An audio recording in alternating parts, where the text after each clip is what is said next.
Good afternoon and welcome to this hybrid meeting of the Cabinet Policy and Resources Scrutiny Subcommittee. I am Councillor Rogers and I will be chairing this meeting. Before we move on to the next agenda item, please note that the meeting will be recorded. Please can you ensure that your phones are switched to silent for the duration of the meeting. Can members and officers who are present in the chamber please use their microphone when speaking. When asked to raise your hand, can members who are virtually viewing this meeting raise your electronic hand, and members in the chamber, please raise your physical hand. For the purposes of the declarations, I would like to confirm that we will be scrutinising item number 7 on the Cabinet board papers today.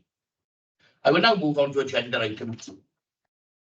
Agenda item 2, declarations of interest. Are there any declarations of interest?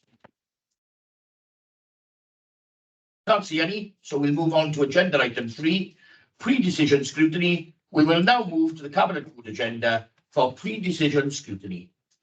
As stated earlier, we're going to move to just one item today, and that is agenda item 7, Neath Talbot Cybersecurity Strategy Update for 2024, pages 9 to 36 of the report. Officers, would you like to add anything additional to the report? Chris. Thank you. Apologies. Just a few bullets, Chair, if I may. Obviously, the cybersecurity strategy has been developed to support the Council in protecting all of our information systems, the data held within them, and services that they provide from unauthorised access, harm, or misuse. The cyber landscape is an extremely complex one. The threats that are being experienced by not just the council, but public sector as a whole is increasing on a minute-by-minute basis. So this is a constantly shifting landscape.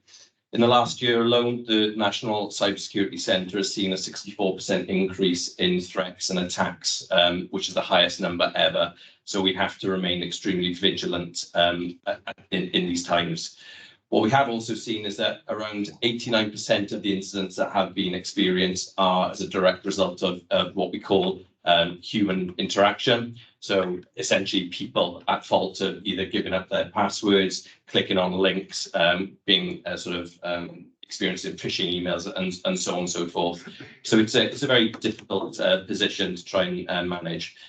We're lucky in Neath Talbot that we've got a very good track record of protecting our information systems. So we have some very good systems and security and protections in place, policies that we work with staff, training regimes where we are constantly sort of educating staff as to how to handle any sort of suspect emails that are coming through and the like, to try and protect the organisation as much as we possibly can. We've obviously got the cybersecurity strategy, which is in front of you today, and the updated annual action plan that we've been going through, and this is the second iteration that's going through. You'll have seen in the paper that what we're proposing to do now is to actually take the whole of the strategy back to basics and review it and update it, aligned to some of the new information that's now coming and some of the national strategies that we're seeing from the likes of Welsh Government and the National Cybersecurity Centre. What we've also done is develop some pretty comprehensive what we call cyber playbooks. And what a playbook is effectively is when something happens or when something goes wrong, it's the plan of attack that you put in place for the team to actually get yourselves back up and running as quickly as you possibly can. So instead of people potentially panicking and fretting and not really knowing what to do, we've looked at our key systems within the authority. We've looked at how we can basically repurpose them or bring them back online and make sure that we minimise that time as much as we practically can. We then work with the service areas so that they understand what the implications of that are. So if a service is going to take us 2 days to bring back online, they understand that they're going to be able to be without it for 2 days so that they can put their continuity arrangements in place then around that as well.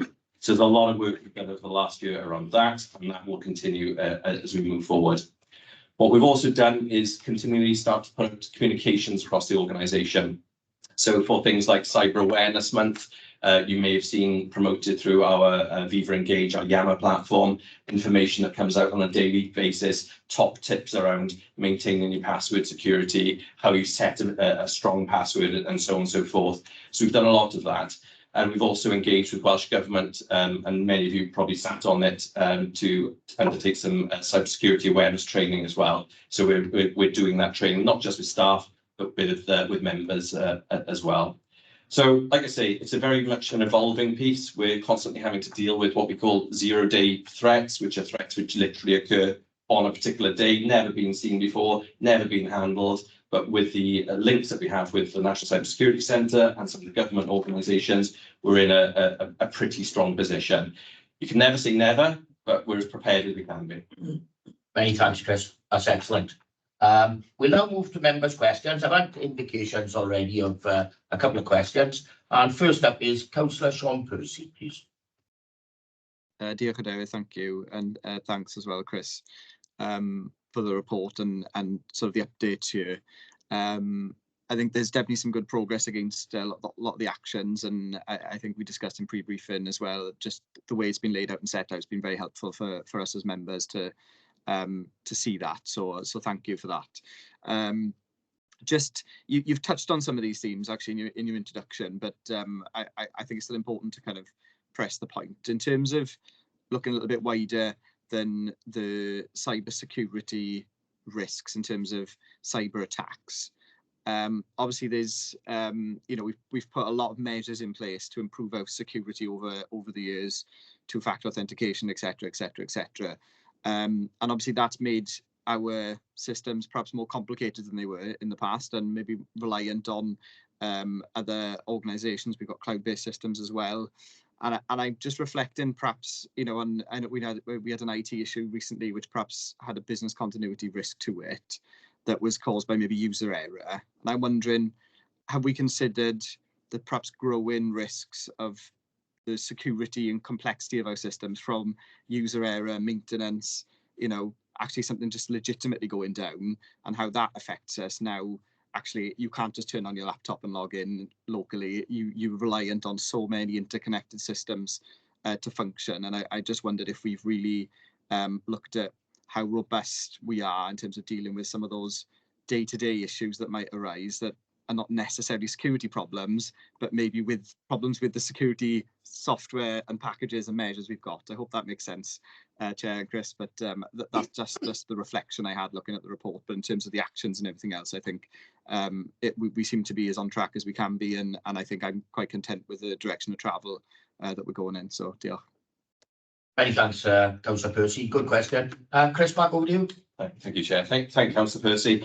I think you're absolutely right. The digital systems that we use now completely underpin the delivery of the council services, and we can't get away from that. And you look across all different service areas, and there won't be anything that's delivered that at some point doesn't have a back office system that underpins it.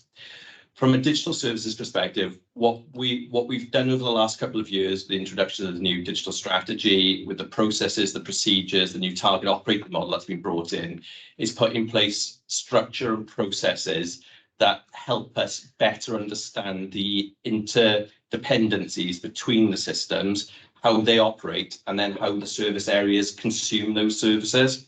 So from a digital services perspective, I'm confident that we are in a very good position in terms of understanding that when service A goes down, what the implications of that are on other services and on the service areas. What I can't do from a digital services perspective, though, is put in place those business continuity plans for the service areas. What I can do is tell them how long it should take to bring service A back online, what will be affected as a result of service A being down, but it's very much then down to that service area to put that into their plans, so that they will know that they'll be without it for whatever period of time. We have started some work in the last year with the emergency planning team to get them to engage with the service areas as well. So I would say it's not a complete picture yet, but it's very much a developing picture in terms of the service areas, making sure that they fully understand the implications of any digital service being down, and then having their arrangements in place to deal with that, which may very well be going back to pen and paper or going to an alternative means of handling the service that they're delivering for that period that they're without the digital platform. Does that make sense? That answer the question, okay? Are you happy, Councillor Percy? Does that make sense to you? if I can come back briefly, I think, Yeah. I think you've touched on as some of the themes there, Chris, and I appreciate that. I think perhaps, I guess I was getting at more around, I see what you say in terms of individual, departments need to take ownership and do the work in terms of how they respond in a, without perhaps IT systems. I guess I'm getting at the kind of how we mitigate the extent of systems going down and how they affect perhaps all of the organization, containment, redundancy, that sort of principle in terms of IT's role, I guess, is what I'm getting at. And it's just, I think, for example, if email goes down for the entire organization, that is very significant. If it goes down for half of the organization, then it's less significant, isn't it? And I guess I'm just reflecting on those sorts of issues where, are there ways of building in more redundancy into the system to avoid perhaps whole outages across all parts of the organization or all teams or that sort of thing, because it feels like there's a lot of growing risk building in the system from that sort of failure, isn't it? Okay, Councillor Percy. Chris, do you want to come in? Yeah, thank you. No, that makes sense, Councillor Percy. Absolutely. We've invested a lot of sort of time and effort to really review those critical systems that we have. So if we sort of categorize them in things like email, but we'd also be looking at things like how you log on to your device, access to the core financials platforms, social services is, SSIS platform. We have a number of major services in play. For all of those major services, we have what we call these playbooks in place. So should that service be wiped out, there is a detailed playbook which identifies who in digital services needs to be available, what the action plan is, what the communications need to be on the back of it, so that we can get on the front foot with the organisation as quickly as we possibly can. As we build the services, we're building them against what we've developed called the Talbot Digital Service Standards.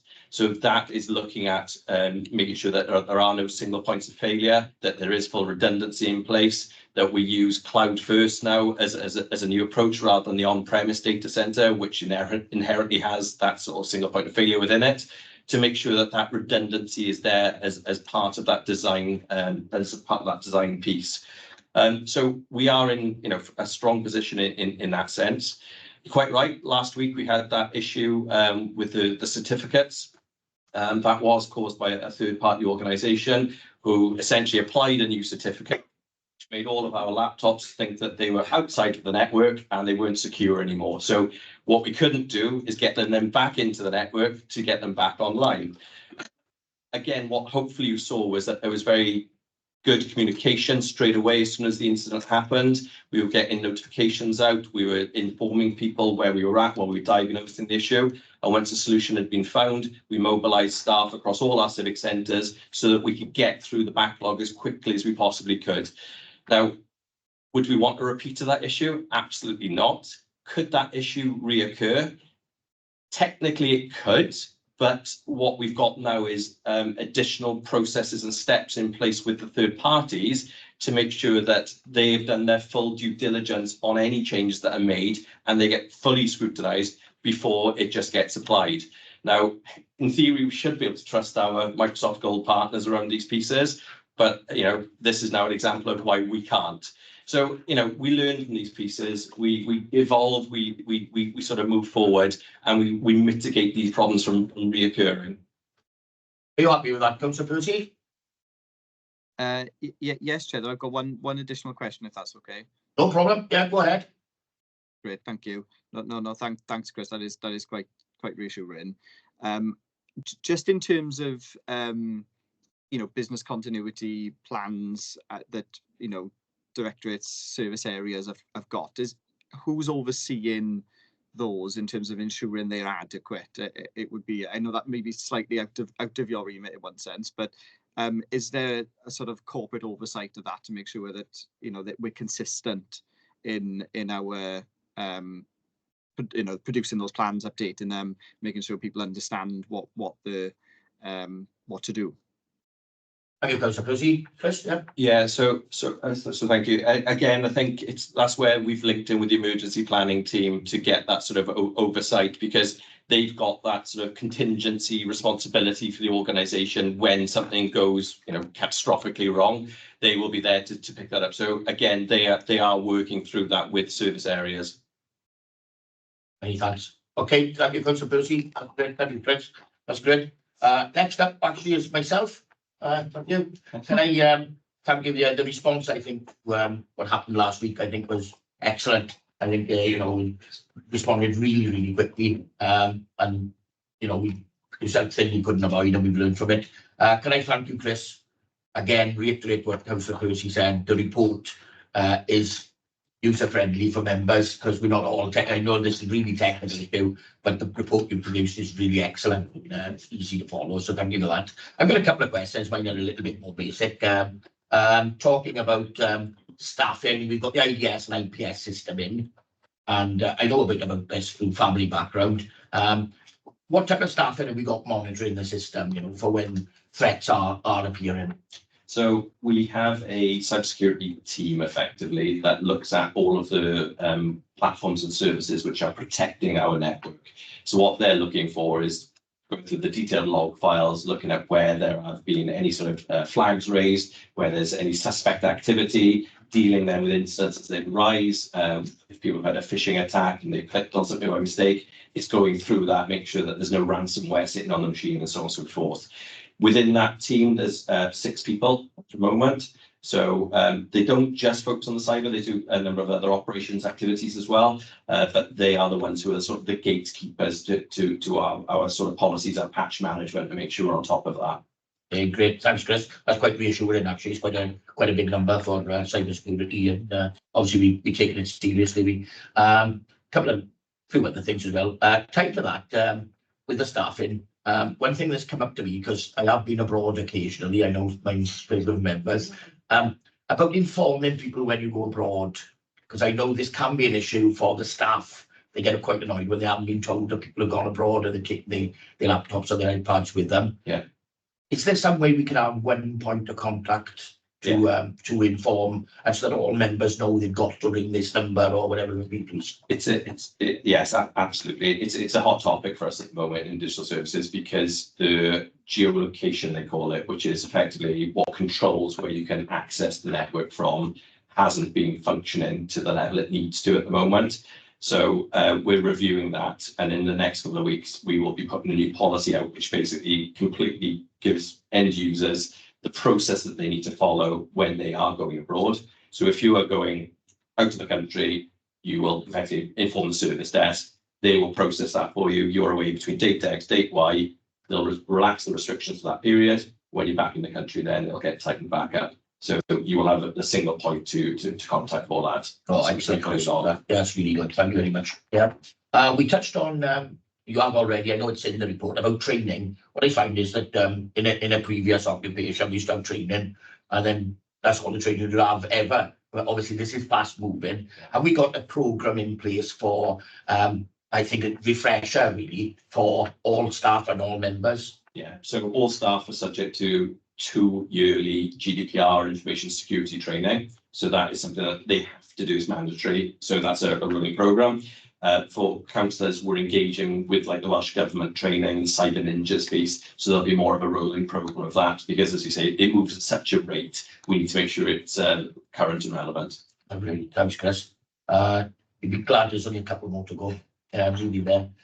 Recent attack I saw on the BBC, Leicester County Council. Yeah. Have we had any back on that at the moment? Is there anything about that attack? So not specifically on that. It's still under investigation at the moment. So what happens is when a public sector body is under attack, the National Cybersecurity Centre effectively run point on it in conjunction with the local authority. As they learn what's happened and any vulnerabilities, that gets pushed out to all local authorities, so we're aware of it, so we can check our systems to make sure that there are no issues. But there's been probably 4 or 5 local authorities in the last year or so. Yeah, so Canterbury, Dover, Thanet, I think was one, and now Leicester, who've had these types of attacks. Everything gets shared within the local government networks so that we can, as I say, make sure that we're being protecting ourselves. Oh, that's brilliant, Chris. That's nice to hear. And the last one, I know the answer to this, but I'm saying it so the public and the rest of the members know as well. The spoof phishing, sending out don't give phishing emails to see who'll actually open them. Yeah. Just check. And can you give me anything on what we do? Yeah, so I think last year we engaged with an organisation called Bob's Phishing Emails. So essentially it emails everyone or a selection of people within the organisation with a spoof phishing email. And basically what we're doing then is tracking how many people click on the links to see what that picture looks like, so that we can then follow up with training and support for those users to say, look, you get these types of things, don't click on them. You know, we know we've had phishing emails come in, we've fallen foul with the members. So, you know, we're trying to make sure that with training, education awareness, we try and mitigate that as much as possible. Yeah. Thank you, Chris. I know it's quite a serious question. That's quite a wide variety of topics. Can I ask, do any of the other members have any questions they'd like to ask Chris now, please? Oh, we have one in the room. Councillor Llewellyn. Yes, Chair. I was just going to say, after that last piece of information, I'm never going to open an email again. Yeah, okay, thank you. Any other questions then, please, members? I think I've blasted Chris with lots of different things, to be fair. I think there's not much left, I think. Yeah. Okay, thank you, everyone. I can't see any other indication. The recommendation is listed on page 13 of the Cabinet Agenda Pack. I'm happy to propose it. Can I have a seconder, please? Councillor Jordan. Thank you, Councillor Jordan. Can members please indicate if they wish to abstain? I can't see any abstentions, Chair. Thank you, Alison. Members, if you do not indicate the contrary, then I will take it that this recommendation is supported to the Cabinet. I can't see any indication of contrary interest. The recommendation is supported. Agenda item 4, we're back to the scrutiny agenda now. Agenda item 4, urgent items. Again, you'll be delighted to hear there are no urgent items. Just before we finish, I'd like to congratulate Chris on all his hard work. You know, it's a major issue. This is for every organisation, and it appears, you know, in discussions with other people outside, that we seem to be on the ball with everything that we're doing at the moment. So many thanks, Chris. And that concludes it for today. So hopefully wish you all a lovely afternoon and hope it brightens up when we have a bit of sun. So thank you all for joining us. Diolch. Thank you, Chair. Diolch.